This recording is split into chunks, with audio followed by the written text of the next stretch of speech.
Hey, what's up, lightboltjoe here. Today we're going to discuss the 2003 DreamWorks animated feature film Sinbad, Legends of the Seven Seas, Sail of the Seven Seas, whatever the name is.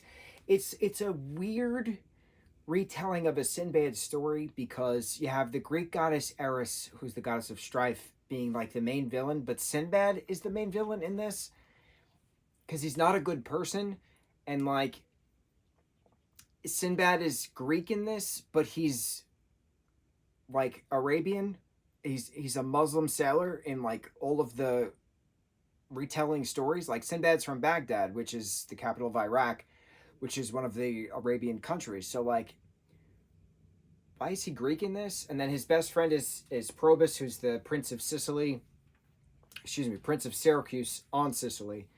And so like, it's a Mediterranean gallivanting expedition on this in the Mediterranean Sea. Fine. And then it's a matter of sailing to Tartarus, but like I've never heard of sailing to Tartarus. You have to like get to Tartarus by going through the underworld. So like I've never heard this retelling before. So like along the journey, the Book of Peace is stolen, and Eris takes it and brings it to Tartarus, and like Sinbad is framed, and so his friend Probius, who's been his best friend since they were kids, who is the prince, says, no, I trust him. I'm gonna take his place in prison, and in 3 days' time you'll behead me instead of him, because he'll come back with the book because I trust my friend. But then like Probius's fiance Marina like stowaways on Sinbad's ship, and then like there's a whole affair going on. And I'm like, I'm confused who I'm rooting for, because I'm rooting for Eris to win in this retelling story. Like, Eris has got a point. Like, Sinbad has a black heart. He's lying to everybody. He's not going to return. Blah, blah, blah. Eventually, he does return without the book, and he's about to be beheaded, but then Eris stops it, and then gives the book back. And then she says, all right, I'll see you again. I'm going to go gallivant and do my own thing now. It was just a weird way to wrap it up. It was in a weird way for Probus to say to Marina, you know what? You're obviously in love with him. Go sail the world with him. It's just weird, because a prince would not be saying that to his betrothed, right? Because obviously if they're due to be wed, it's for some reason, right? Not for love, not back then.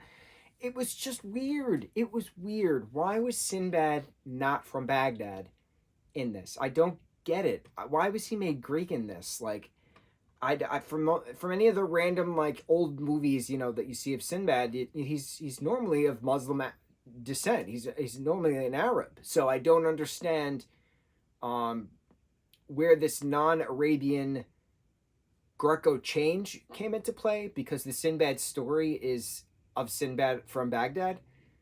I don't get it. Why make him Greek? It was weird. Animation was beautiful. This was the last 2D animated film from DreamWorks. Everything else moving forward was always CGI, computer-generated imaging. And I know that this lost the studio a lot of money, and then something happened along the way, probably because of this film, because then DreamWorks then sold something to then become just DreamWorks Animation, because it used to be something prior to just DreamWorks Animation. It's all about the money.